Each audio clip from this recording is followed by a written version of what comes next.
climático. Así, en el año 2017, el país anfitrión, el Perú y el Ecuador, sufrieron los embates de lluvias y desbordes de los ríos provocados por el Niño costero, mismo que resultó en una decena de desaparecidos, un centenar de muertes, miles de damnificados y millonarias pérdidas económicas. Y esto no tiene que ver con el desarrollo.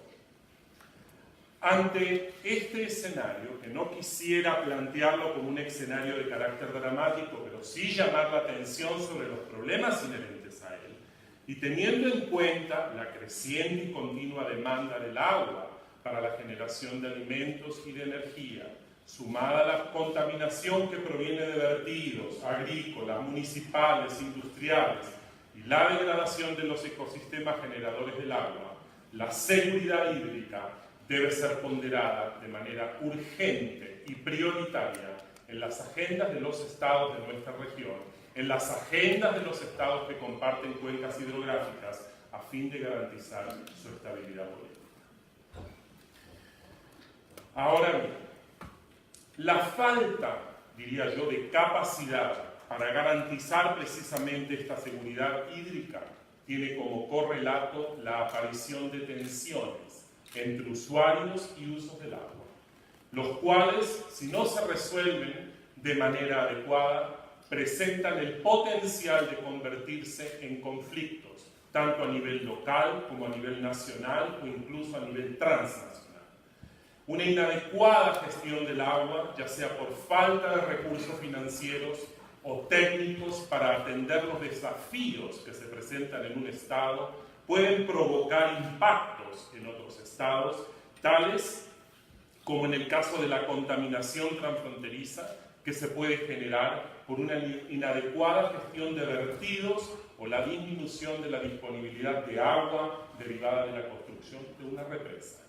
América del Sur, a pesar de ser una región con abundantes recursos hídricos, también ha experimentado tensiones y discrepancias en torno al uso y al aprovechamiento de aguas transfronterizas. Como aspecto peculiar, estas tensiones no surgen a partir de la escasez del agua, como ocurre en otras regiones, en la mayoría de los casos, sino que las mismas, en gran medida, emergen a partir de la construcción de obras de infraestructura sobre ríos o lagos internacionales, como ha sido en el caso de la Cuenca del Plata. Pero a través de la historia se han presentado tensiones en todo el mundo a partir de una adecuada gestión de los recursos hídricos compartidos.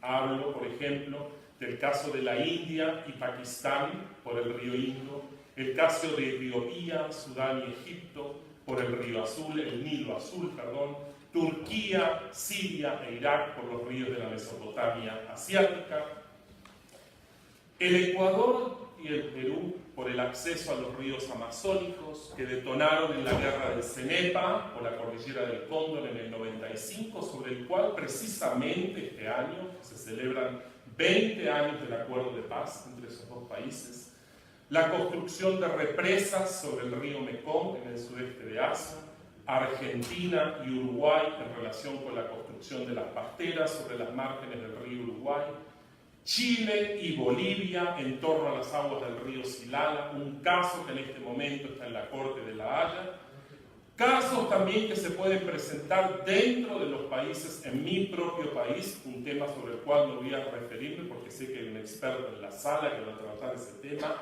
el caso del río Atuel, que enfrenta a dos provincias de mi país, etcétera, etcétera, etcétera. Pero entonces, ¿cómo hacemos para prevenir esos conflictos? ¿Cómo hacemos para resolver ese problema que es una coyuntura fundamental del desarrollo?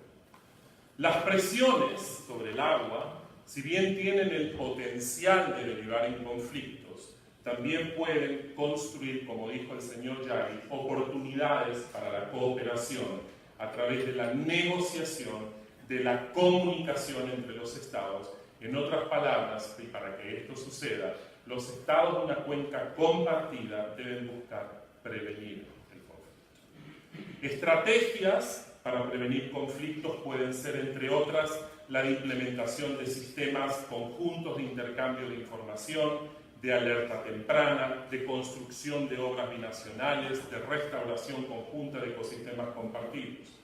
Pero lo que estas estrategias tienen en común es que requieren de un sistema de gobernanza que contemple los principios y las reglas para una gestión mancomunada y colaborativa de las aguas y de otros recursos compartidos entre los estados. Y es en este sentido precisamente que el derecho, la ley, cumple un papel fundamental en proveer las bases para regular la interacción pacífica entre los estados. El derecho internacional establece los principios, establece las reglas y contempla las buenas prácticas relativas a la gestión del agua, el intercambio de la información y la resolución de los conflictos. Fuente fundamental de este derecho relativo al agua son las convenciones globales, la Convención de las Naciones Unidas sobre el Derecho de los Usos de los Cursos de Agua Internacionales para fines distintos de la navegación, convengamos de aquí en más la Convención de 1997 y el Convenio sobre la Protección y Utilización de los Cursos de Agua Transfronterizos y de los Lagos Internacionales de 1992 o Convenio de 1992. Promover estas convenciones es de fundamental importancia, toda vez que de las más de 200 cuencas hidrográficas compartidas, únicamente 62 de ellas se encuentran reguladas a través de un marco de cooperación, de las cuales 26 son bipartitos, 36 multipartitos y únicamente 7 pueden ser considerados que cubren toda la cuenca, es decir, que incluyen a todos los estados parte de esa cuenca. En América del Sur, fíjense, solo 23 de las 38 cuencas compartidas están reguladas. Pero si a los desafíos relacionados con la falta de acceso, saneamiento, contaminación, construcción de infraestructura y cambio climático se le agregan aquellos derivados de la inexistencia de marcos legales o institucionales de cooperación, se ponen de manifiesto entonces todos los ingredientes que a mi criterio pueden detonar en un conflicto. Es por ello que resulta imperioso promover una visión integral de las aguas, independientemente de su ubicación geográfica, analizar los aspectos políticos e institucionales vinculados con su gestión y determinar qué papel juega el derecho para mejorar la cooperación, evitar y resolver los conflictos sobre el agua y los recursos asociados a ellas o dependientes de ellas, en otras palabras, promover una mejora de la capacidad para la gobernanza del agua a nivel regional. Concluyendo entonces, la entrada en vigor del Convenio de 1997 y la multilateralización del Convenio de 1992 plantean, a mi criterio, una situación única en términos de la diplomacia del agua y para el desarrollo de este recurso en la región. Ambos convenios tienen relevancia por su capacidad de promover un marco de gobernanza coherente y aplicable en aquellas situaciones en las cuales no existen acuerdos para la regulación de una cuenca, pero además tienen la aptitud de cumplir un papel importante en las situaciones en donde los acuerdos existentes presentan vacíos que generan obstáculos para la cooperación y la gestión conjunta de los recursos hídricos compartidos. Esto incluye proporcionar definiciones, promover aclaración y mejoras y la aplicación de las normas de fondo y de procedimiento, promover un marco general para toda la cuenca en aquellos casos en los que existan estados de una cuenca que no son parte de los acuerdos para su regulación. Teniendo en cuenta entonces que el uso excesivo del agua y los impactos suelen ser difíciles de revertir desde una perspectiva integral de carácter ecológico que promueva la gestión efectiva, tiene sentido cooperar con otros estados en forma anticipada a la ocurrencia del impacto y con base en un conjunto de principios y de procedimientos que promuevan el uso adecuado y sostenible de una cuenca, siguiendo las pautas y las disposiciones previamente elucidadas. Los diferendos y los conflictos también son fáciles de prevenir, son más fáciles de prevenir que dirimir, y cuando ellos provienen se reducen obviamente los costos y por tanto se incrementan los beneficios derivados de la cooperación. Los beneficios a partir de la cooperación transfronteriza en nuestra región son palpables, en procesos tales como el de Perú y del Ecuador. Y perdónenme que insista sobre esto. Son países que recientemente celebraron en Quito el 20º aniversario de la firma de sus acuerdos de paz. Estas naciones, que hasta hace 20 años se veían enfrentadas por discrepancias directamente relacionadas con el acceso al agua, a aguas compartidas, hoy por hoy han llegado a establecer una agenda de trabajo conjunto, una comisión binacional para la gestión de las 9 cuencas que comparten. Igualmente se han comprometido a fomentar el comercio, la inversión, la seguridad, el desarrollo social. Y es precisamente esta celebración en que además se llevó a cabo el 12º Gabinete Binacional, donde el presidente del Ecuador manifiesta que a partir de la firma de paz entre Ecuador y Perú habrían septuplicado su comercio y desarrollado sus fronteras. ¿No es esto acaso desarrollo? Un aspecto esencial a destacar es el procurar, creo yo, que los instrumentos jurídicos para la cooperación respondan no solo a los desafíos propiamente regionales, sino también a los desafíos de carácter global en la actualidad. Y particularmente en lo que se refiere al cambio climático, a la contaminación de los mares por plásticos, cuya fuente principal de contaminación es sin duda los ríos, de manera igual que estos instrumentos deben ser alineados a las normas y principios del derecho internacional en materia de aguas transfronterizas, particularmente los mencionados convenios y los objetivos del desarrollo sostenible. Las plataformas regionales existentes en América Latina están llamadas a promover el desarrollo de agendas que aseguren la cooperación en materia de aguas transfronterizas, toda vez que el agua es un recurso que físicamente une y sobre el que se puede establecer una sólida agenda de integración.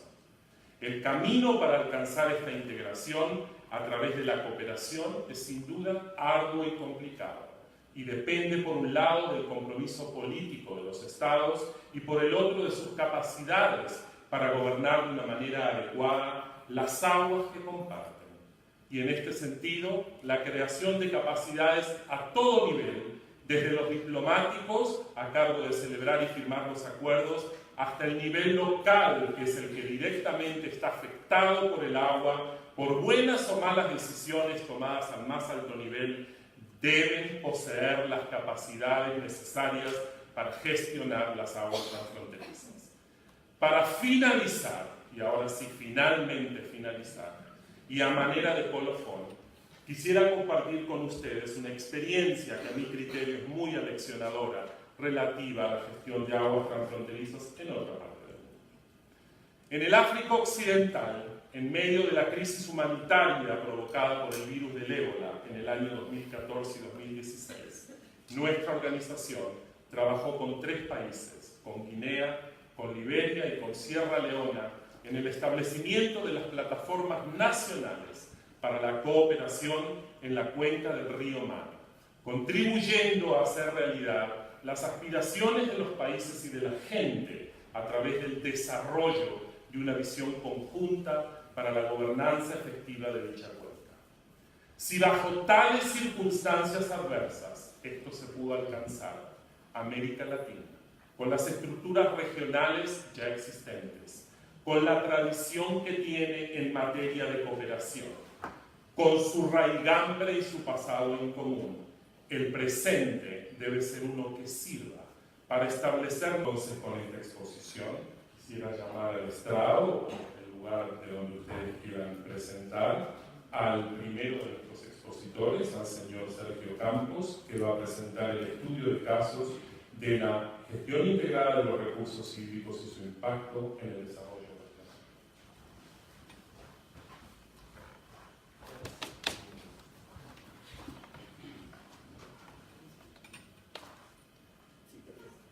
Pero ayúdeme. Yo lo ayudo.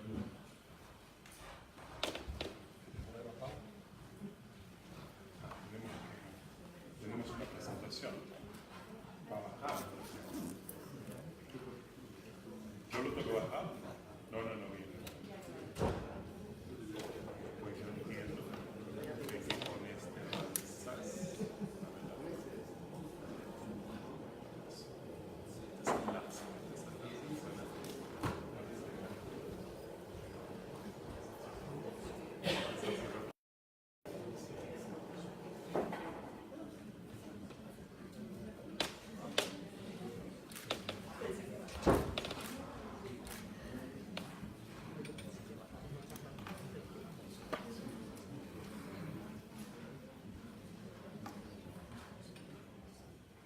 Bueno, ponen la presentación. Primero que nada es un grato placer para el banco participar de este evento. Agradecemos muchísimo la gentil invitación al gobierno de Perú y al mismo tiempo felicitamos al gobierno de Perú por organizar este evento. Es increíble que en un tema tan crucial para nuestra región como ser las aguas transfronterizas recién estemos realizando el primer simposio, ¿no? Felicitar a Alejandro por su presentación, muy concreta, muy congruente, con datos muy fehacientes. Resaltar la importancia de las aguas transfronterizas después de lo que él comentó, es un poquito redundar.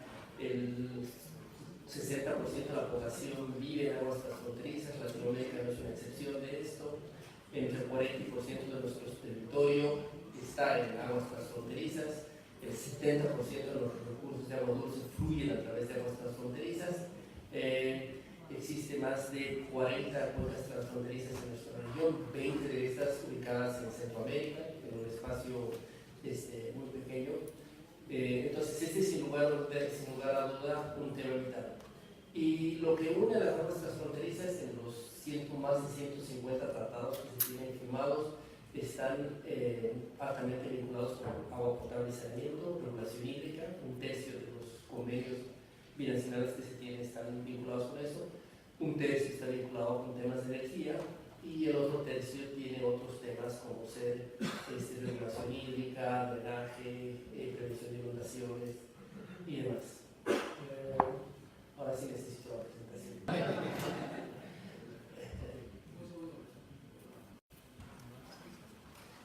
En la presentación hay 3 puntos centrales en los que quiero profundizar.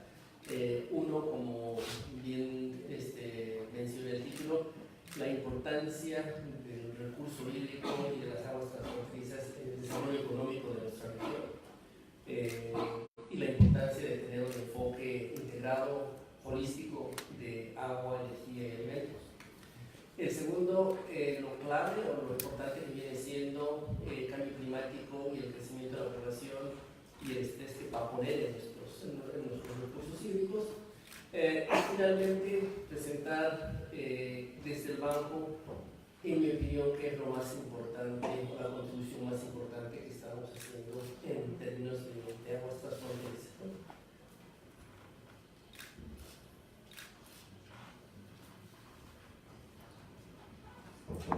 Y si le damos una vuelta a esto.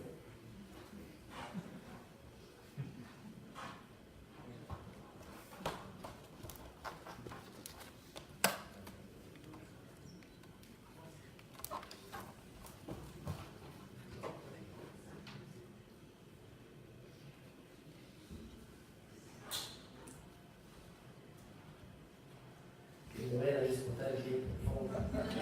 Sí, yo creo que le voy a 5 minutos más y cerramos.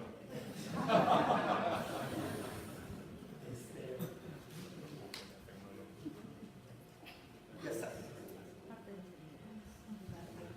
Se hizo la luz. ¿Viene? Bueno,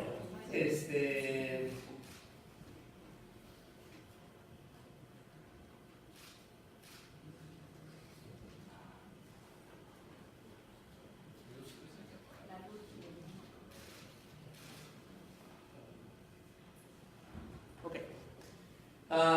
En el banco hemos desarrollado una herramienta para una región rica de agua, pero que nosotros llamamos sedienta. Como todos ustedes saben, agua es vida. Hasta para producir una botella de agua se necesita 1.4 litros de agua. Y como se mencionó anteriormente, nuestra región es la región más privilegiada del mundo, no solo en términos de agua fresca, tenemos un tercio del agua fresca del mundo, sino además somos la región con la mayor cantidad de reservas de agua dulce del mundo y tenemos solo un 8% de la población. La economía de Latinoamérica fluye con base al agua. La mayor parte de nuestras exportaciones, soja, carne, flores, verduras, depende de fuentes abundantes y confiables de agua dulce, y el 80% de nuestra agricultura se riega por lluvia, es bastante ineficiente. El 70% de la generación eléctrica es de origen hídrico. Solo con esos dos datos, la mayor parte de la minería depende de recursos hídricos. Solo con esos datos nos podemos dar cuenta de la importancia de los recursos hídricos para nuestra economía. Y cuando nosotros analizamos la disponibilidad hídrica, y este es un resumen de 3 de las fuentes más confiables de disponibilidad hídrica a 100 años, la parte con mayor escasez hídrica es la parte más café o más amarilla o más roja, es la parte más poblada del mundo. Pero esa afectación de escasez hídrica en el mundo no va a ser tan fuerte en Latinoamérica. Entonces Latinoamérica no solo hoy día depende de sus recursos hídricos, sino además tiene un potencial para ser una región solidaria con el mundo, con la parte más poblada, a través de la exportación de agua, a través de productos como frutas, carne, soja y otros, ¿no? Eso sí, logramos hacer una gestión integrada y adecuada de nuestros recursos hídricos, y es por eso que resaltamos la importancia de trabajar de esta manera.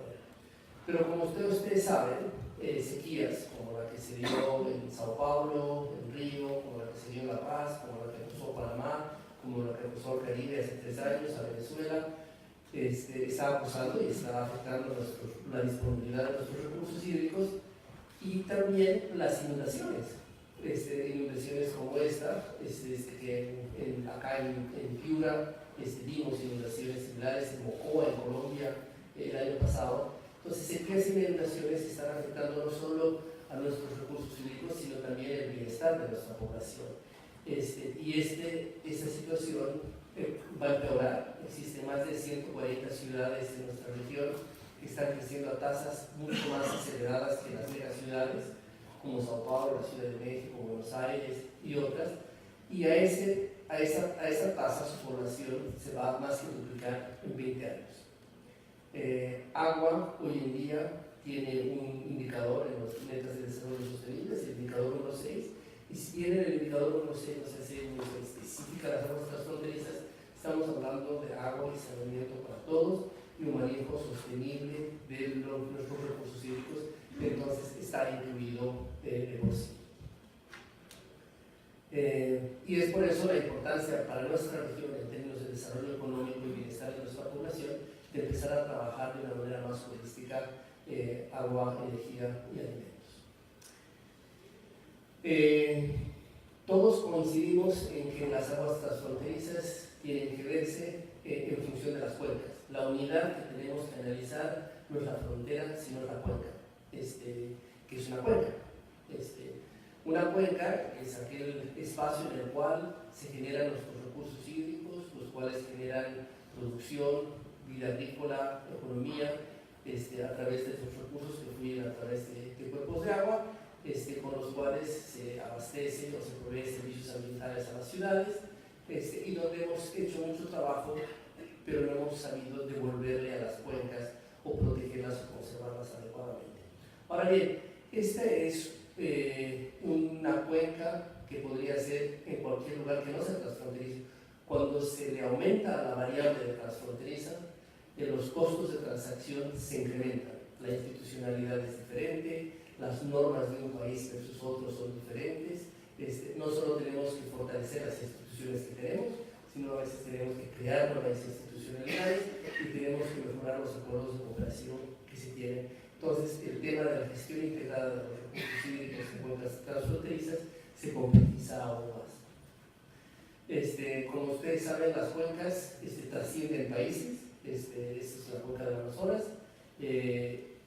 Las cuencas no se ajustan a los límites geopolíticos que hemos definido, tienen vida propia y tienen extensiones diferentes. Y en las cuencas son ecosistemas donde existe gente, agricultura, energía, transporte, minería. Las cuencas generan alimentos, agricultura y otros servicios. ¿Cuál es el problema que nosotros vemos desde el banco? El problema que vemos es que no podemos gestionar algo que no podemos medir y que no podemos monitorear. Muchas veces Se han logrado acuerdos institucionales, se han firmado tratados, pero muchos de estos tratados han carecido de una fuente técnica que nos permita saber cuál es la calidad del efluente, cómo fluctúa en diferentes épocas de estiaje. Y si no tenemos datos, si no lo podemos medir, tampoco vamos a tener información.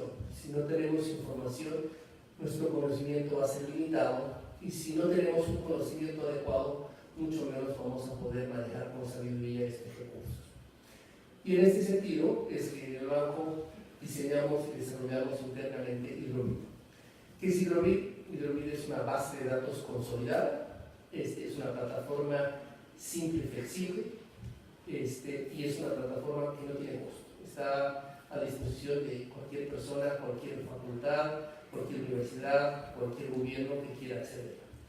A través de Hidrovit hemos mapeado más de 280, la disponibilidad hídrica de más de 280.000 cuencas en la región. Como pueden ver en este mapa, ahí no hay límites geopolíticos. Incluso la parte de México tiene una parte de Texas, porque la cuenca en el norte de México incluye también parte de Texas.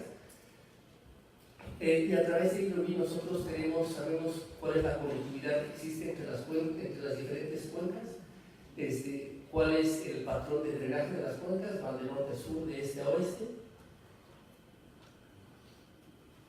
Y al mismo tiempo el modelo nos permite tener una estabilidad tal que complementando con datos que se tienen en los terrenos podemos llegar a una resolución muy alta para proveer información para la toma de decisiones.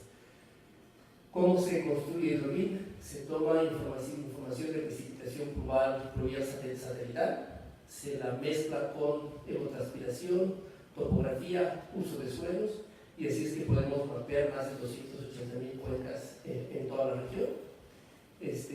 Esta herramienta nos permite hacer cuatro cosas: casos de estudio, apoyo a países, apoyo a universidades y apoyos puntuales. En los casos piloto, por ejemplo, en Quito, la ciudad de Quito quería saber cuál iba a ser la disponibilidad hídrica que ellos tenían en sus cuencas para abastecer una población de aquí a 20 años. No había información suficiente, confiable, a través de Hidrovit se pudieron hacer las primeras modelaciones. En el río Piura pudimos apoyar al gobierno de Perú, analizando cuál iba a ser el impacto de una extensión de acceso para consumo humano y para riego.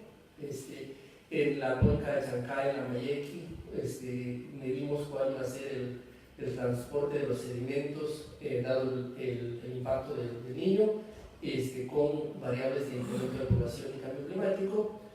En el estado de Pernambuco ayudamos a hacer, eso fue un caso piloto, lo más adelante, y en el río Bermejo también.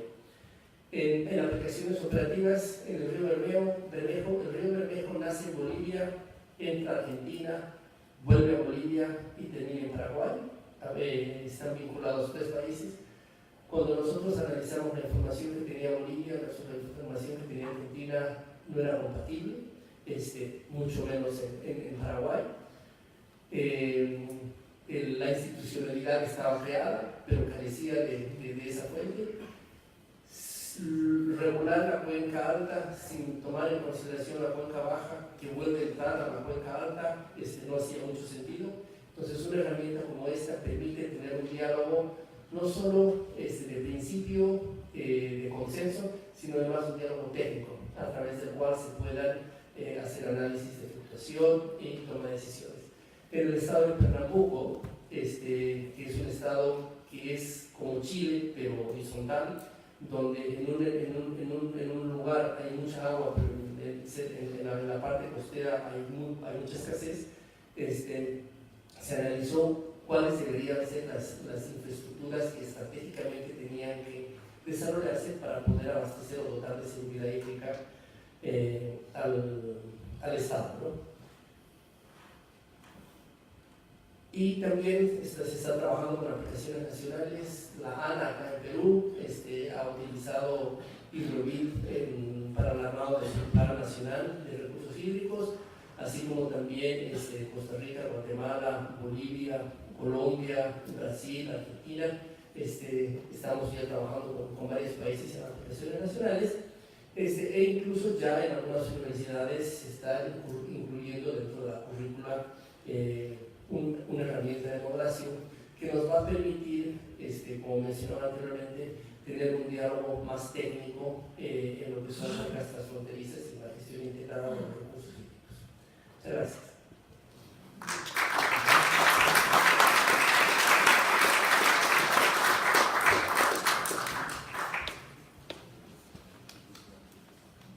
Muchísimas gracias, Sergio. Sin perder más tiempo, quisiera en segundo lugar llamar por favor al señor Maximiliano Campos, ¿sí?, que nos va a presentar un estudio de casos sobre solución de conflictos en recursos hídricos transfronterizos. Max.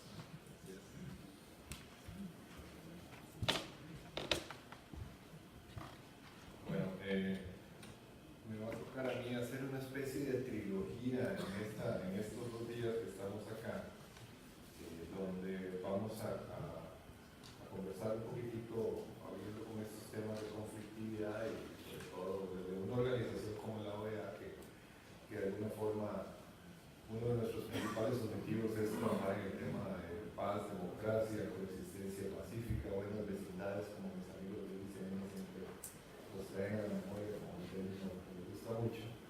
Y después también vamos a hablar un poco de lo que son, en otra presentación más adelante por la tarde, de lo que tiene que ver con la visión de la utilización de las grandes convenciones, los acuerdos, las diferentes formas y mecanismos que tenemos para llevarnos mejor también en ese abordaje.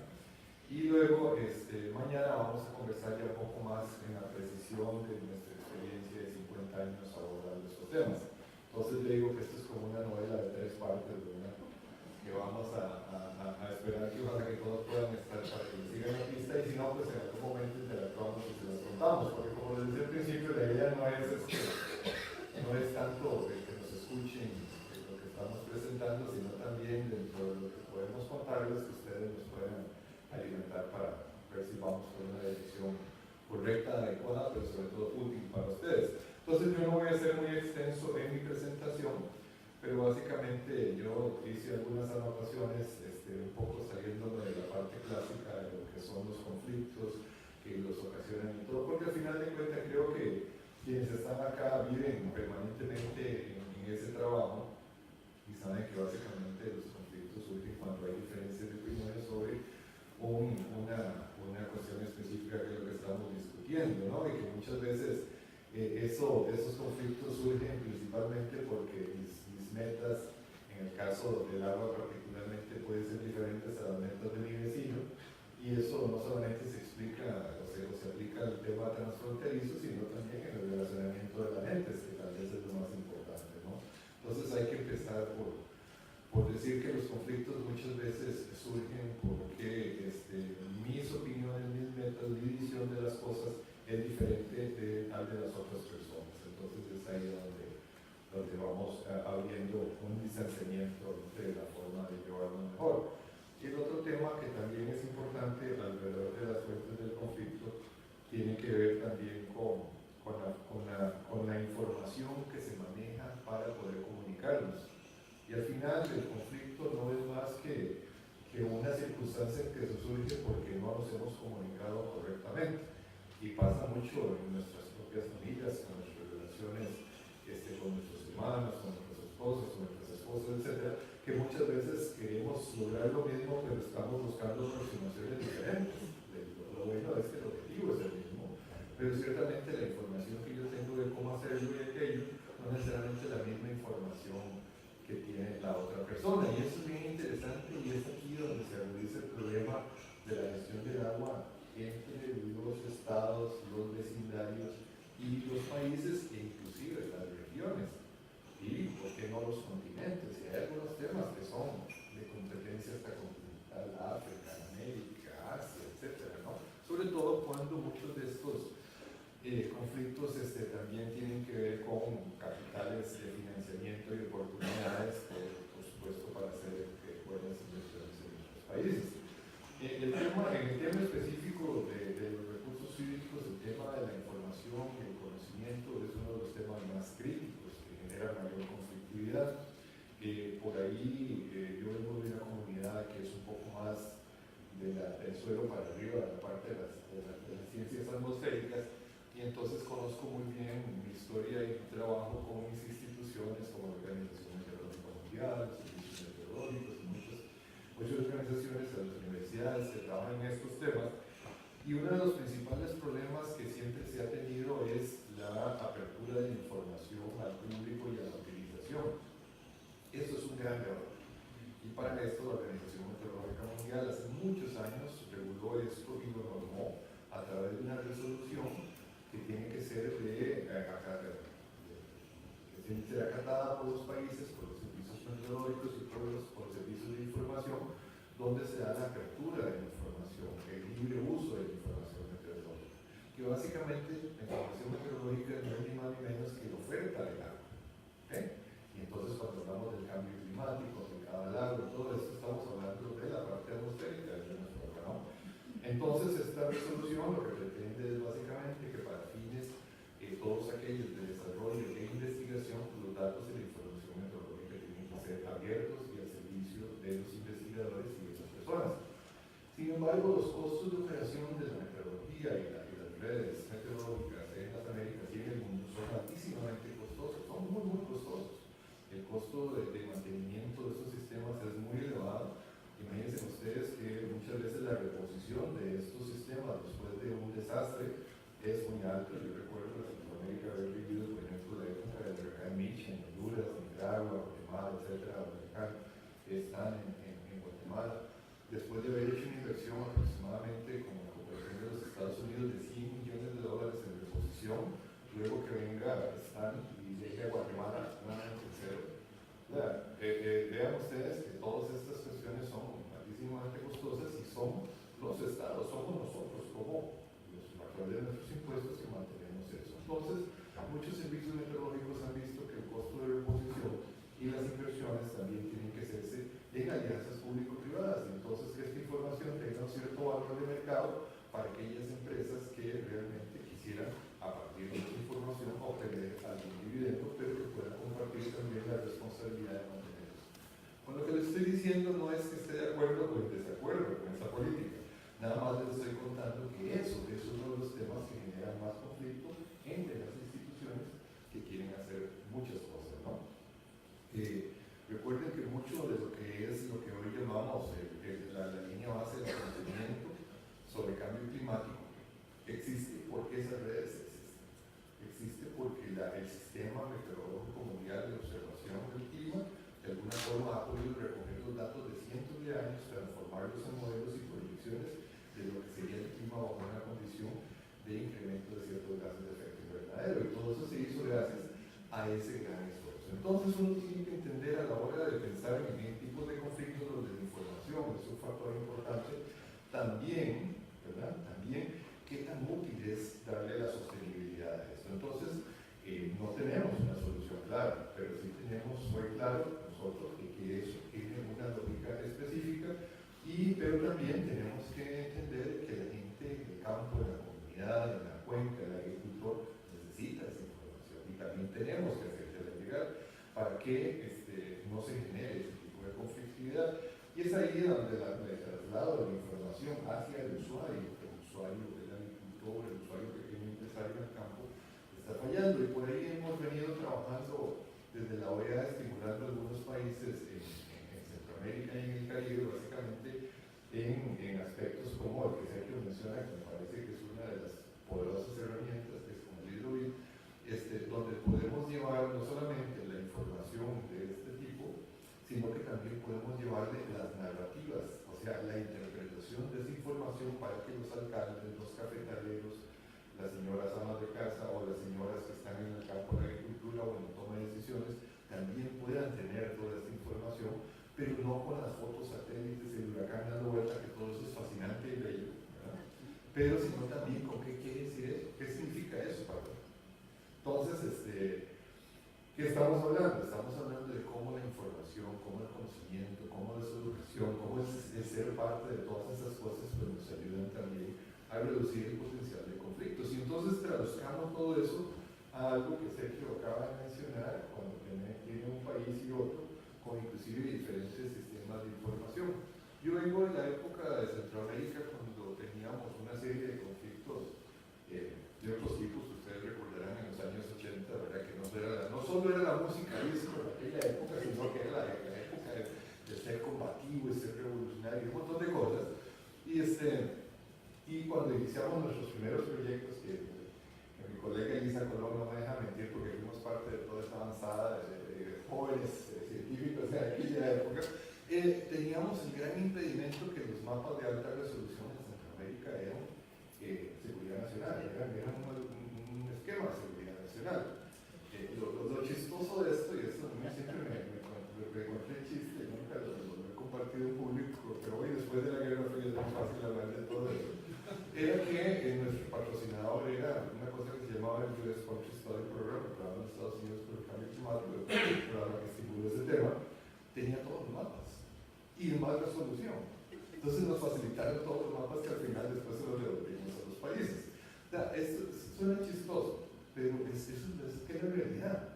Y entonces a veces dice uno, ¿por qué conflicto? ¿Verdad? Si no lo hay. Si al final de cuentas hay muchas otras formas que podemos lidiar con esto.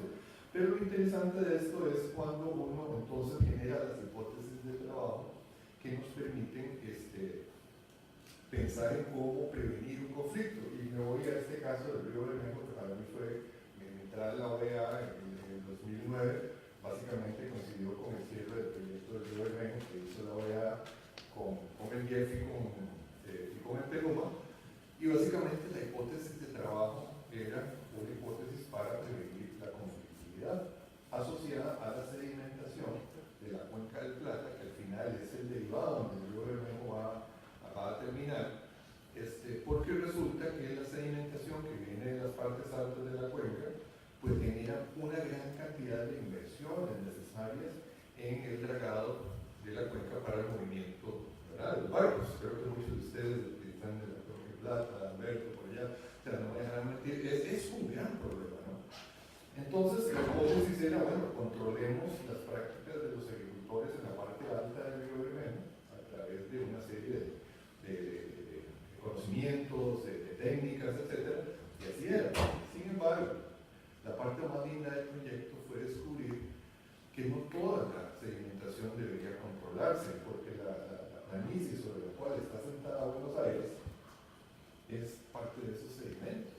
Y si nosotros sobrecontrolamos los sedimentos arriba, la parte alta de la cuenca, sin considerar ese equilibrio, ¿verdad?, ciertamente la erosión en la zona de Buenos Aires iba a ser muy grande. Y eso iba a generar un gran conflicto. ¿Por qué? Porque querer hacer algo bueno, realmente no hicimos algo tan bueno. Y entonces, devuelvo a esto, es ahí donde la información, el conocimiento, la interacción, la apertura, foros como estos, donde a alguien se le va a ocurrir decirme, mire, sí, ustedes están trabajando en eso, pero si ustedes sobrecontrolan la erosión, Buenos Aires desaparece. ¿Y quién se va a comprar ese pleito, verdad? Entonces, como ven ustedes, la conflictividad muchas veces surge espontáneamente con buenas intenciones de hacer cosas, pero no necesariamente son las cosas que quisiéramos caminar.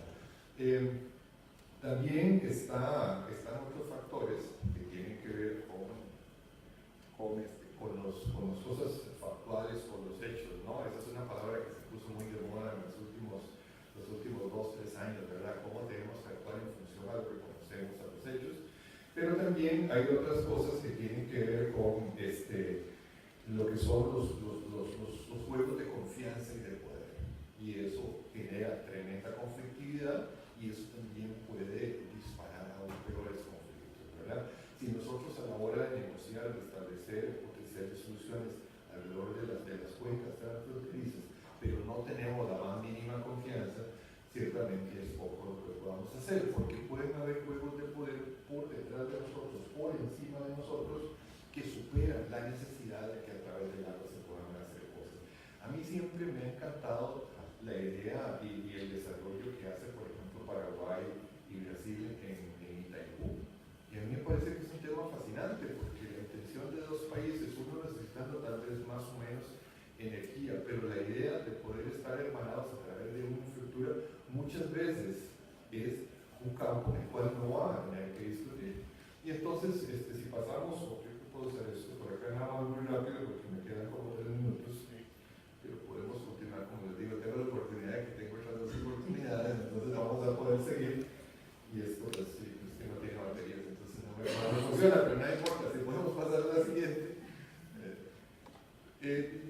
Aquí yo les voy a dejar en esta presentación, que todos ustedes la van a tener y que la van a usar como para interactuar a futuro conmigo, pues las dos principales razones por las cuales nosotros en el agua no nos ponemos a veces de acuerdo y que podemos generar conflictos, que básicamente es la calidad del agua y los temas de degradación asociados, el tema de la cantidad, y que tenemos que satisfacer nuestras necesidades. Recuerden que hace mucho tiempo el problema del agua era que las distribuciones del agua se basaban en razones puramente históricas, y históricas era que, bueno, como yo siempre, toda mi vida, hasta yo creo que hasta los 1000 o 2000 años atrás, siempre tuve el agua, por ejemplo los egipcios, porque yo ahora voy a tener que someterme a un régimen de distribución y asignación de cantidades que estaba siempre así venía, ¿verdad? Entonces ese es uno de los temas.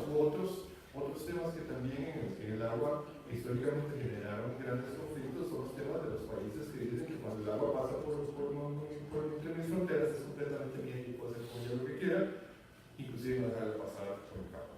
Entonces todas estas cosas de alguna forma se han elaborado mucho y se han venido a tomar en cuenta y han derivado en acuerdos interesantes como por ejemplo el acuerdo de la ONS y otros acuerdos que están por ahí, y algunas normas hemisféricas y nacionales que permiten que realmente la distribución en el tema del agua, si vemos lo siguiente, tiene que ver un poco más ahora con el establecer y complacer las necesidades. Unos aspectos importantes que vamos a tratar en la tarde a conversar es cómo y cuál es el papel de todos esos convenios, de todos esos tratados, para precisamente aliviar todo el problema de la conflictividad en nuestra ciudad. Quisiera terminar para aprovechar más mi tiempo dirigiéndome hacia la parte de convenios y de acuerdos para la tarde, dejar dicho que bueno, que hay una gran cantidad de tratados que están firmados, que hay una gran cantidad de información, pero ciertamente todavía estamos muy lejos, ¿verdad?, de poder decir que la conflictividad en el tema del agua no va a surgir. Y yo creo que lo vemos en el día a día en nuestras casas, con quién llega primero al baño, quién se va a bañar primero, quién va a usar el agua, que el otro no usa el agua caliente. El agua es parte de todo, somos 60% agua como personas. Y al final los conflictos siempre estarán ahí presentes. Lo que nosotros tenemos que tener, en el caso de nosotros, los organismos, la CAF, el PIRU, ICN, UNES, todos estos instrumentos que ponemos a su disposición, todas estas grandes herramientas con las que Sergio nos ha planteado, están a la disposición de prevenir ciertos conflictos que se pueden dar. Pero al final, la verdadera potencialidad de la prevención del conflicto está en nosotros asumir una posición objetiva, basada en información, basada en conocimiento, en las buenas prácticas que hemos visto que se dan en otros países. Yo voy a quedar por aquí para, como les digo, no solamente esto que yo les pueda contar de la conflictividad, es una cuestión casi que su conceptualismo es de sentido común, y creo que por ahí es por donde debemos partir nosotros, ¿no? En poder abordar esos temas desde una precisión más de sentido común, que es más costoso para los países, para los estados, para las vecindades, para los cantones, cualquiera que esto sea, iría a un litigio internacional que básicamente puede llegar a un acuerdo entre países. El caso de San Juan entre Costa Rica y Nicaragua es un claro ejemplo de eso. Los dos países disputándose por una serie de cosas, pero donde el agua era unido con el de aquello. Costó $10 millones a Costa Rica y $10 millones a Nicaragua el poder llevar esto a la Corte de la Haya como una compensación a uno de los países de $300 millones. ¿Dónde está el negocio? ¿Dónde está toda la pérdida de confianza? Entonces dice, bueno, mejor esos $20 millones, $300,000 los hubiéramos invertido en desarrollo en la cuenca en favor de unos y otros y viviríamos felices. Bueno, este es un ejemplo que ilustra realmente que la conflictividad muchas veces tiene algunos otros aspectos que nos llevan a esto, y particularmente el agua, pero también el agua es ese catalizador de paz y donde se mantiene abierta una agenda que puede ayudarnos a solucionar los problemas. Entonces, por eso es que la verdad estamos ahí un poco metidos, ¿ya? Porque nos toca de alguna forma. Muchas gracias.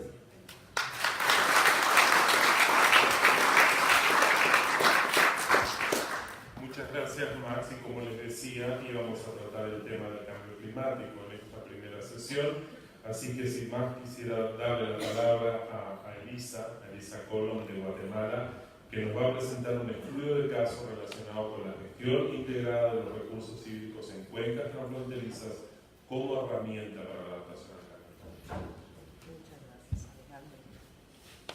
Muchas gracias.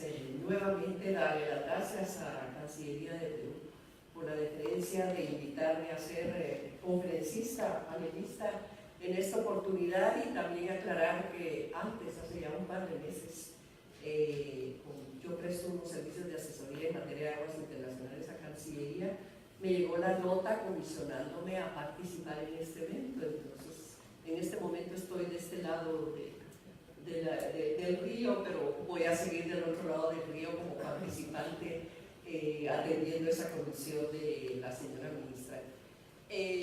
Luego, escuchando las palabras de los funcionarios que dieron por inaugurado el evento, las palabras de mis colegas, la introducción que hizo Alejandro sobre este tema, me da muchísimo gusto porque estamos hablando de muchas cosas iguales, podríamos decir así, pero eso significa que a lo largo de los últimos 20 meses o 20 años más, que hemos estado por la región centroamericana y por América del Sur y por el mundo, trabajando en diferentes campos, estamos sentados alrededor, si no de grandes acuerdos, sí de grandes términos, sí de grandes paradigmas que estamos tratando de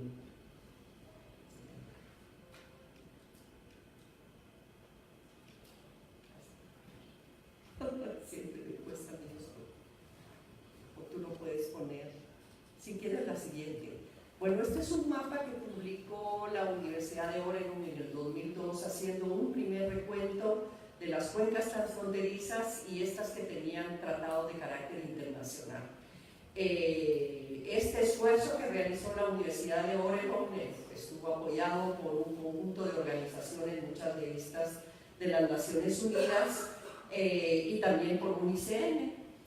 Yo le agregué el título de Política Exterior, Estados, Bilateralidad y luego Política Internacional, porque en mi opinión el tema de los cursos de agua internacionales, el tema de los acuíferos transfronterizos es un tema que se inserta dentro de la política exterior de cada estado y por supuesto dentro de los compromisos que a nivel multilateral podamos tener. Ahí tú me ayudas a pasar. Sí. Siguiente. Bueno, con unas cuestiones tan obvias como nuestros colegas han dicho, estamos hablando en este caso de un recurso que es vital, al mismo tiempo es útil a la economía y es fundamental para el ambiente. Estamos hablando de un elemento del ciclo del agua que está regido por la variabilidad climática, actualmente como producto de los estudios que se han hecho a nivel mundial, altamente impactado por los efectos del cambio climático. Y ustedes saben que la variabilidad climática es también un fenómeno planetario, un fenómeno del sistema solar, inclusive es una cosa compleja. Luego también es obvio que la población y el crecimiento económico presionan el agua como presionan el resto de recursos naturales y que lógicamente eso empuja a la humanidad a buscar nuevas y renovadas formas de cómo administrar, cómo gestionar, cómo gobernar este recurso vital, útil y fundamental. Y al entrar al tema de las cuencas hidrográficas, viene a mi memoria el tema del territorio y del Estado.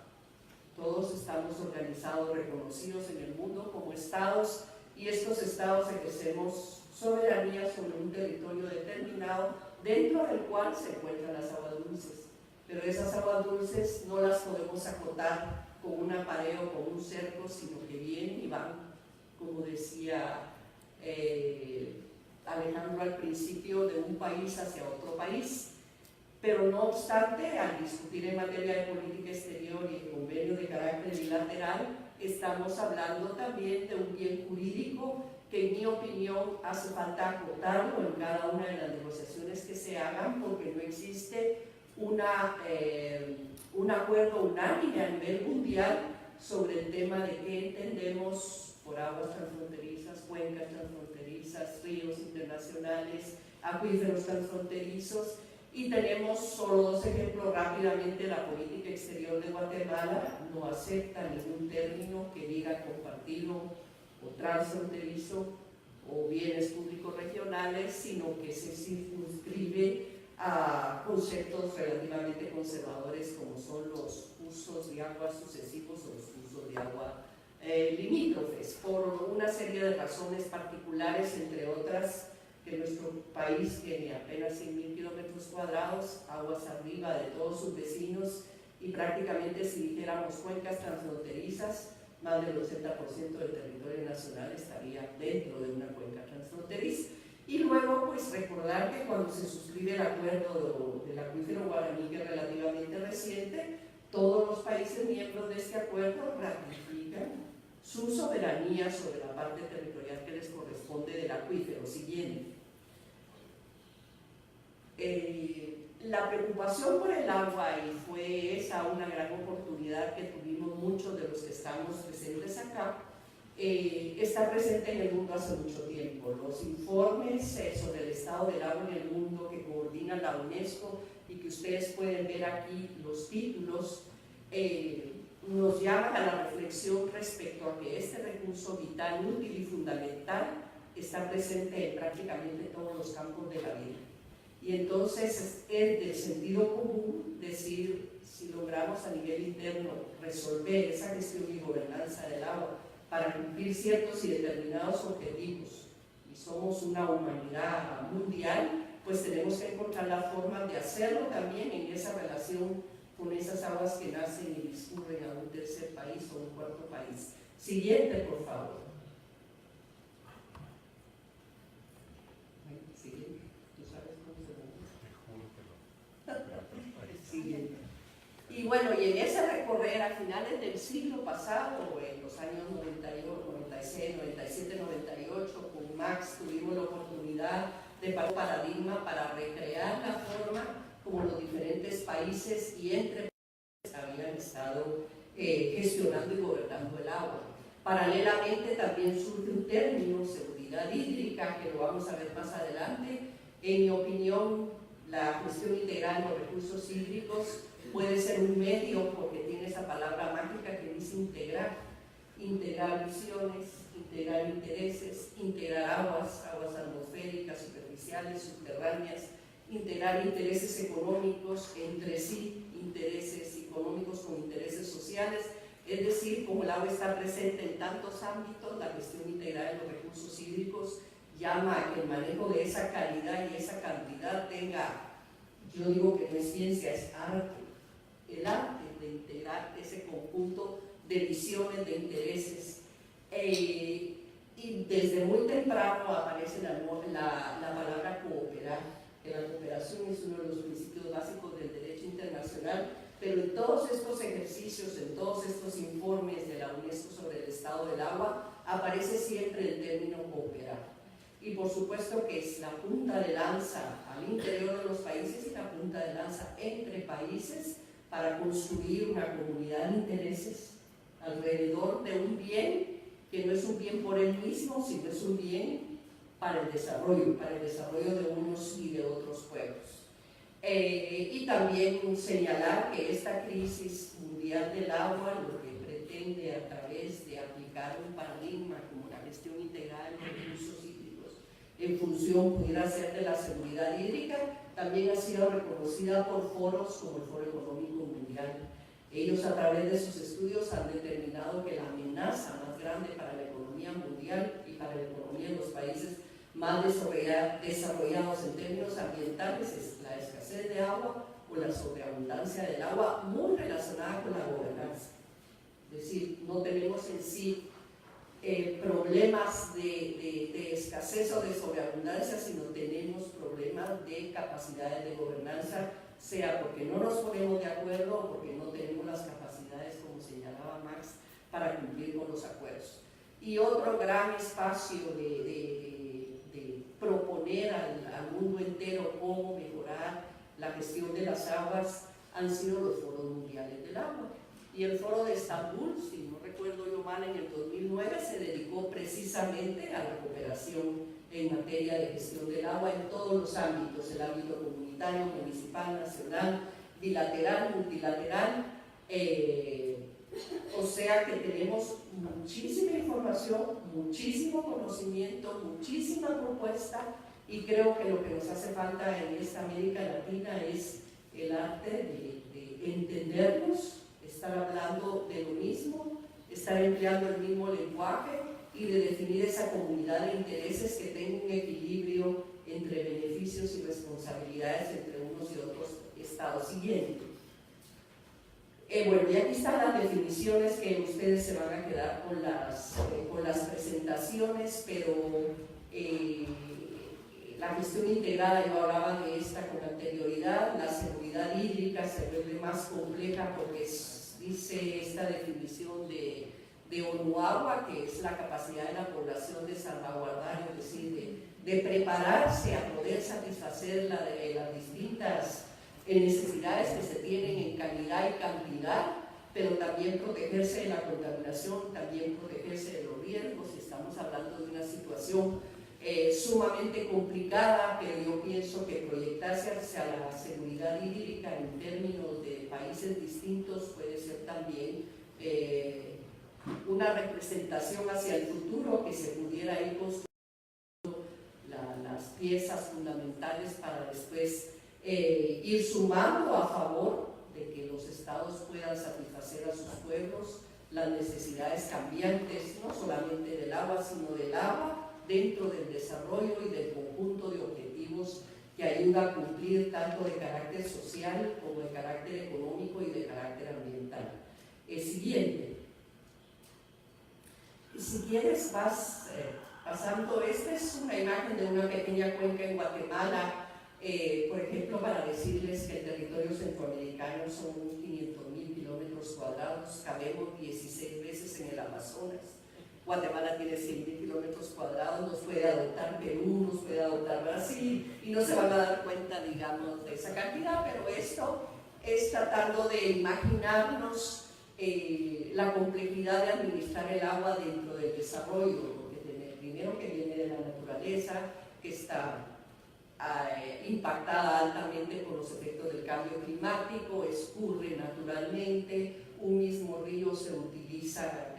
Es una cuenca que se llama Pasabín en Guatemala para satisfacer necesidades domésticas, avanzar en el derecho humano al acceso al agua y al saneamiento, pero al mismo tiempo hay hidroelectricidad, hay riego, y todos estos usos generan de alguna manera aguas residuales. Entonces tenemos que lidiar tanto con los usos como la contaminación, pero lo más interesante resulta cuando estas aguas trascienden ese límite nacional y escurren hacia otro país. Entonces, el tema de la información es fundamental, el tema de la planificación hidrológica es fundamental, el tema de tener leyes e instituciones a nivel nacional, pero también ya alguien lo señalaba, los mecanismos institucionales entre estados que se harían cargo de hacer compatibles lo que hacemos en uno y otro estado para obtener nuevos beneficios o mejores beneficios para los dos o tres o los estados que pudieran estar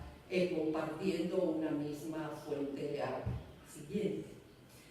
Este es el mapa que el German Watch publicó sobre los eventos hidroclimatológicos extremos entre 1997 y el 2016, y el ranking de países, cómo están los diversos países en relación con este ranking que ellos sacan. Lo que ustedes ven en rojo son los países que se encuentran más impactados por los efectos del cambio climático, y tenemos en ese caso nosotros a Honduras y a Nicaragua, si no estoy mal, de Centroamérica, y el resto está en el sudeste asiático. Y luego vienen otros países con grados importantes de atención alrededor de los efectos del cambio climático. Pero también yo quería señalar que es un poco como las estadísticas, cuando le dicen a uno, bueno, este municipio tiene cobertura de agua y saneamiento del 80%, uno dice, pero qué maravilloso, 80%, sí, pero 20% no tiene acceso. Entonces estos mapas son muy sugestivos en el sentido de llamar la atención al cambio climático, pero también no nos dicen toda la verdad, porque impactos del cambio climático graves, por ejemplo en América del Sur, los hay, y sin embargo esa manera de presentar la información no nos lo hace visible. Y con esto a lo que yo quiero llegar es que en esa negociación bilateral entre estados van a aparecer más complejidades de las complejidades de decir, por ejemplo, que en América del Sur no hay ningún país que esté altamente afectado por el cambio climático. Siguiente.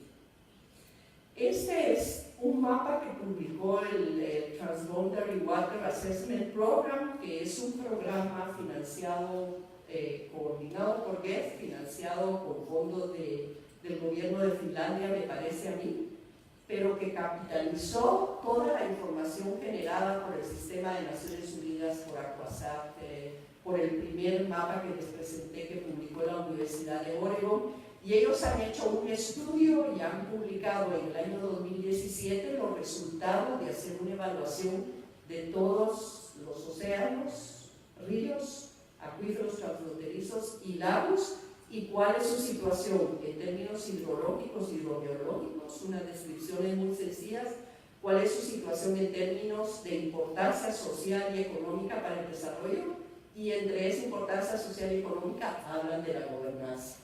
En el caso de América Central, el semáforo es rojo. No tenemos ningún convenio entre nuestros estados para el desarrollo de los recursos hídricos, para la aplicación de la gestión integral de los recursos hídricos en función de que nuestras aguas sean un factor positivo de desarrollo, una oportunidad para mejorar.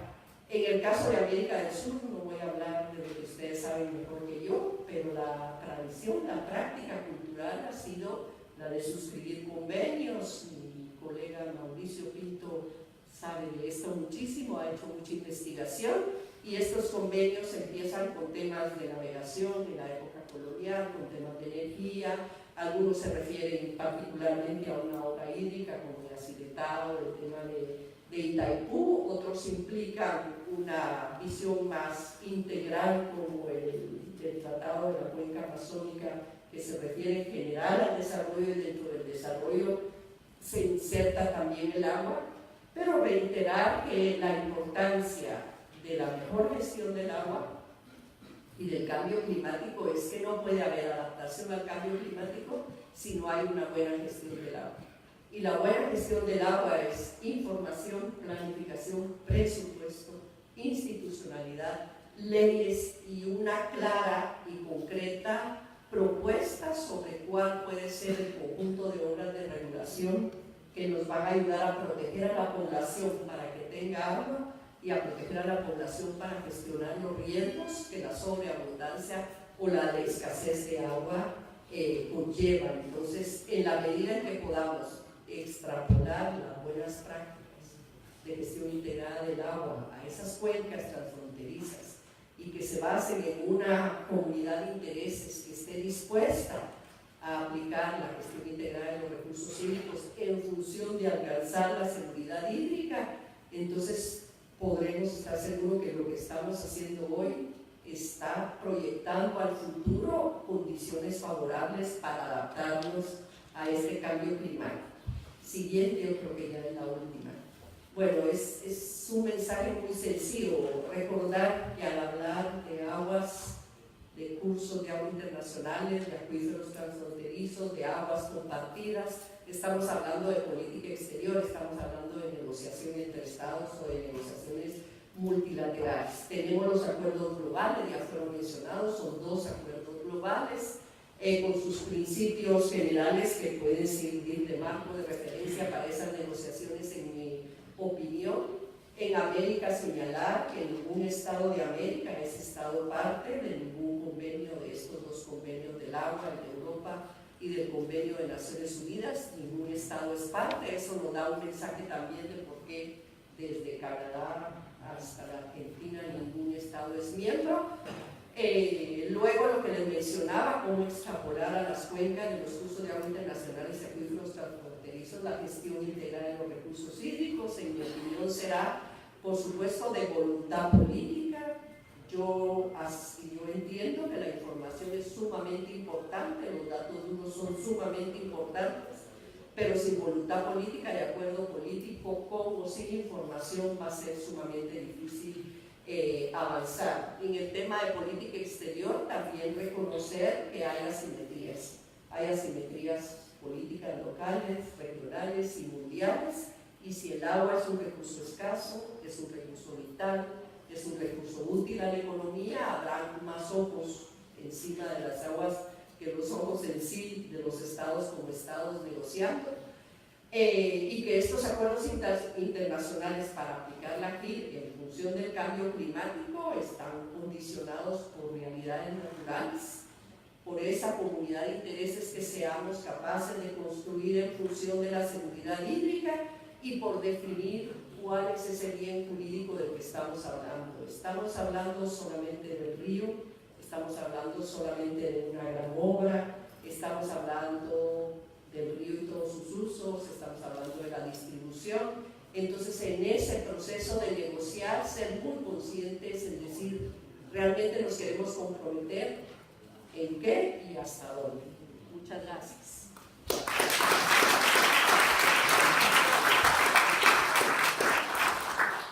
Muchas gracias, Elisa. Veo un cartel al final de la sala que me dice tiempo. ¿Quiere decir tiempo para preguntas o tiempo para el café? Para preguntas. Y yo sé que nos excedimos un poquito de tiempo, pero convengamos que hemos tenido 3 expositores estelares para los cuales quisiera pedir un nuevo aplauso.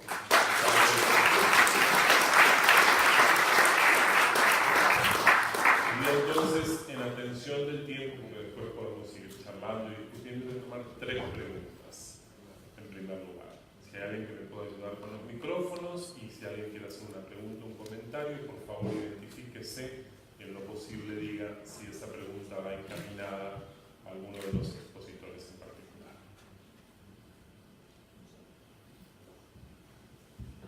A ver, aquí se han tratado muchos temas importantes, yo no quisiera volver sobre las palabras de los expositores, pero convengamos que desde la perspectiva de la adaptación al cambio climático, los temas que tienen que ver con conflictos, gestión de conflictos, la importancia de algunos aspectos para la gestión de los conflictos, el tema de la información, obviamente todo esto se va a seguir trabajando en el transcurso del simposio, pero no me digan que nadie tiene una duda o no tiene ningún comentario sobre alguno de esos temas tan candentes que se trataron el día de hoy. Yo sé que quieren un café, pero me imagino que alguien, alguna pregunta o algún interrogante o un comentario, alguno de estos expositores debe de tener. Ayer, sí, no le estoy diciendo, alguno tiene que empezar. Voy a tomar 3 nada más, así que no se pasen. Caballeros. Buenos días. Buenos días. Los temas que se han tratado hoy día son de vital importancia, ya se ha dicho acá, para el futuro de la humanidad. En esta oportunidad, como gobernador de la región Tumbes, y he escuchado aquí mucho hablar de la cuenca del Puyango-Tumbes. Sobre el particular debo manifestar como gobernador y alcalde que he sido de la región Tumbes, frontera con la provincia de Loro, hemos tenido problemas muy fuertes cuando hubieron los conflictos por el tema fronterizo. Y uno de ellos era justamente el tema de la cuenca Puyango-Tumbes, que fue objeto de un tratado internacional, ¿no?, que los 2 países han tratado de cumplir, pero hay un problema muy latente, como es la contaminación del río Tumbes. Es un río cuya flora y fauna ha desaparecido. Es un río que recibe los regalos mineros de la minería de Portobelo, en el hermano país del Ecuador, y que contamina grandemente el río. De igual manera, el vertir los residuos sólidos y las descargas sanitarias al río. De tal manera que lo que recibimos la parte, que estamos en la parte baja, que somos los que recibimos la última parte del agua, la recibimos totalmente contaminada. Tal es así de que en Tumbes ya hay muestras de metales pesados en la sangre de la población, lo que significa un envenenamiento progresivo de nuestros habitantes. Por eso que en la última reunión binacional realizada en Quito, tuve el honor de participar en la comisión técnica, hemos planteado 2 cosas fundamentales. Primero, la descontaminación del río. Porque no podemos hablar de compartir aguas si son aguas que no sirven. son aguas que ni siquiera la agricultura la puede tolerar, menos el consumo humano. Entonces, si no resolvemos ese primer problema, pues no estamos haciendo nada. Por eso te hago un llamado especial, ya que tenemos acá representantes, tanto de la Cancillería peruana como ecuatoriana, para que den prioridad a este problema, que lo considero fundamental. Segundo, las obras binacionales del proyecto Apoyando Tumbes solamente se han hecho del lado ecuatoriano. Del lado peruano, seguimos igual con los terrenos desprotegidos, no hay defensas ribereñas, no tenemos una presa como la tiene Ecuador con la de Tahuín, lo que les permite a ellos manejar las aguas en la parte alta. Y también otro llamado que hago es de que las aguas, como nacen en territorio ecuatoriano, están siendo aprovechadas en la parte alta. Lo que no podemos hacer nosotros en la parte baja porque no contamos con la infraestructura adecuada. Entonces, un llamado al gobierno peruano que ponga su parte, como le dice el Ecuador, y no siga perjudicando a un pueblo como es Tumbes, que de hasta ahora es el pagano en esta situación. El presidente Vizcarra, por vez primera habla del proyecto Apoyando Tumbes, y por vez primera también ha hablado de la descontaminación del río. Disculpen que me haya extendido un poquito, pero creo que como gobernador de mi región, en la parte afectada, debe ir tan lejos. De entrada para resolver algunos de los problemas que usted ha puesto. No sé si alguno de los participantes quisiera decir algo, sin más, por favor. Sí, gracias. Este es un tema realmente muy, yo diría que es como neurálgico, ¿no? Es como vemos la relación binacional en el ámbito del específico de las comunidades. Yo creo que igual que en muchos otros territorios de frontera, la gente al final se siente tan parte de un país como del otro, y muchas veces su esposa es de un país, sus hijos nacieron en el otro, él pertenece al otro país. Entonces son como grupos familiares que integran esa relación transfronteriza que tenemos impuesta como un límite en sí, pero que finalmente los recursos y su uso nos unen en una sola familia, con una sola interés, una sola visión. Esto que se plantea es recurrente en toda América. Y esto parte del hecho de la forma en que muchas veces administramos los recursos. Y aquí es interesante, digamos, los roles que juegan los organismos, como el BID, la CAF, el Banco Mundial, etc., en la forma en que se estimulan y se promocionan los temas del desarrollo, sobre todo aquellos que tienen que ver con inversiones de grandes infraestructuras. De quién son las responsabilidades, quién es el que va a pagar la obra, etc. Hay una relación lógica que son los endeudamientos muchas veces se adquieren, y sé que tal vez me puedo orientar más en eso, a nivel de las posibilidades nacionales del retorno del pago. Entonces, ciertamente son países específicos los que tienen que hacer frente a esta deuda, pero tal vez estamos aquí a la hora de hablar de estas cosas y de necesidades tan precisas y específicas a la luz de que los bancos también consideren oportunidades de adquisición de deuda, no sé si mancomunada, o de dos países o de dos territorios, de alguna forma que permita ese movimiento. Y yo traigo uno del caso de Itaipú.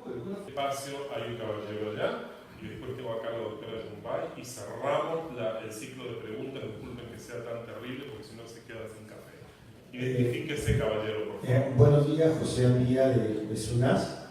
Y tenía una pregunta específica para Sergio Campos de BID. Es muy importante esta plataforma de información del libro BID, pero referido a los fondos de agua, para poderlos desarrollar, ya que en el Perú estamos en el proceso de implementación de los mecanismos de retribución por los servicios ecosistémicos hídricos, ¿no? Estamos ya con un proceso normativo de reglamentación y pleno proceso de implementación, pero que me comente esta experiencia, estos fondos de agua con esta dimensión binacional, ¿no? Ya que los gabinetes binacionales también está siendo un punto de interés a ser tratado en lo que es la gestión integral del recurso hídrico. Bueno, muchas gracias por la pregunta. En el banco tenemos una iniciativa que son fondos de agua. Los fondos de agua son unos vehículos público-privados que, ante la ausencia de una falla de mercado en la cual no se preserva, ni se ordena, ni se monitorea adecuadamente los recursos hídricos. Las empresas de agua ven que el agua está contaminada, las industrias proliferan, las mismas industrias se dan cuenta que el agua no está siendo regulada, que no hay tratamiento.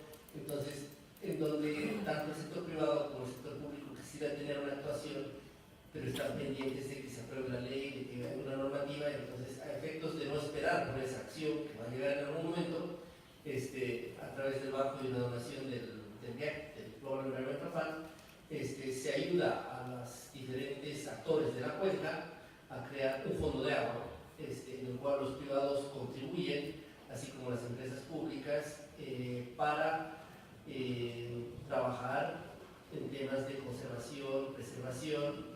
El principal valor de los fondos es no solo el vincular al sector privado con el sector público, sino que las decisiones sean técnicas y científicas, ¿no? Y es por eso que trabajamos con Derechos Conservancy. Entonces, ellos, una vez que hay la voluntad política, pública, privada, de crear el fondo, se desata una batería de análisis técnicos que indican cuáles son las acciones de preservación y conservación que se tienen que tomar en una cuenca para responder a esa problemática. Uno de los países donde más éxito ha tenido el escalamiento de este ha sido Perú, y de hecho la SUNAS ha incorporado una tasa por servicios ambientales, la cual va a permitir que en Perú las empresas ya cuenten con recursos para la preservación y la conservación de las fuentes de recursos hídricos, ¿no? Y tal vez simplemente para comentar algo que el comentario que hizo Max a colación del comentario del señor Villamotumbes, muchas veces en la región el problema no es la falta de recursos, sino es la falta de información y la falta de proyectos. Muchos recursos hay, se puede conseguir. Lo que a veces no hay son proyectos que sean ambiental, técnica, social, financiera, económica, institucionalmente viable, ¿no? Entonces, yo creo que ese es un tema a trabajar. De los fondos de agua no tenemos ningún fondo binacional, y me llevo la iniciativa de identificar uno para empezar a trabajar. Muchas gracias. Doctora, tiene la palabra. Bueno, muy buenos días a todos los asistentes a este importante simposio. Felicitar a los tres expositores realmente valiosos. No tengo preguntas, yo lo que quiero, sin querer discrepar con la intervención dada hace un momento, sin mencionar que desde el Ecuador estamos haciendo los esfuerzos necesarios para concretar lo que aquí se ha dicho, ¿no es cierto? Unir esfuerzos, ¿para qué? Para trabajar en la gestión integrada e integral del recurso hídrico, porque el agua lamentablemente o afortunadamente no respeta límites y no hay nada de eso. Y coincido con lo que manifestaban el representante de la OEA cuando decía que ni la población tampoco, ¿no es cierto? En ese sentido, creo que no es para menos quizás desconocer o desvalorizar estos 20 años de la firma de la paz y lo que se ha avanzado. Hay varios acuerdos que se ha logrado suscribir y que en base a eso hemos venido trabajando junto con la Cancillería peruana y ANA Perú, ¿no es cierto? En ese marco estamos llevando adelante este gran proyecto de la gestión integrada de los recursos hídricos. Hemos concluido también la suscripción de un acuerdo binacional último que propicia la constitución de una comisión binacional para trabajar en las 9 cuencas, lo cual es fundamental. También estamos trabajando en la estructuración de un reglamento que va a dar vida y efectividad a la aplicación de este acuerdo, ¿no es cierto? Y la otra tarea que también estamos trabajando es un protocolo de calidad del agua. Entonces yo creo que no podemos quizás desvalorizar todo el esfuerzo que también nos encontramos haciendo desde el lado ecuatoriano y de hecho tenemos que unir esfuerzos como acabo de mencionar. Solo eso quería aclarar. Muchas gracias. Muchísimas gracias también, Mariana. Con esto, siendo nuevamente riguroso y no con el ánimo de de interponer otras preguntas, pero creo que todas y todos necesitamos un cafecito. Estas conversaciones van a continuar. ¿Sí? Hay un anuncio logístico de parte de Juan Carlos, por favor.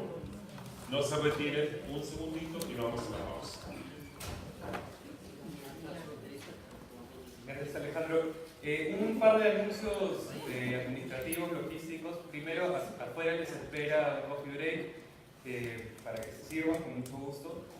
Segundo, saliendo de la sala, a la mano izquierda, tenemos un espacio donde hay 5 computadoras con impresoras, si es que alguno de los participantes necesita hacer alguna gestión. Por favor, regresemos a la sala en 20 minutos para poder cumplir con el programa del evento y además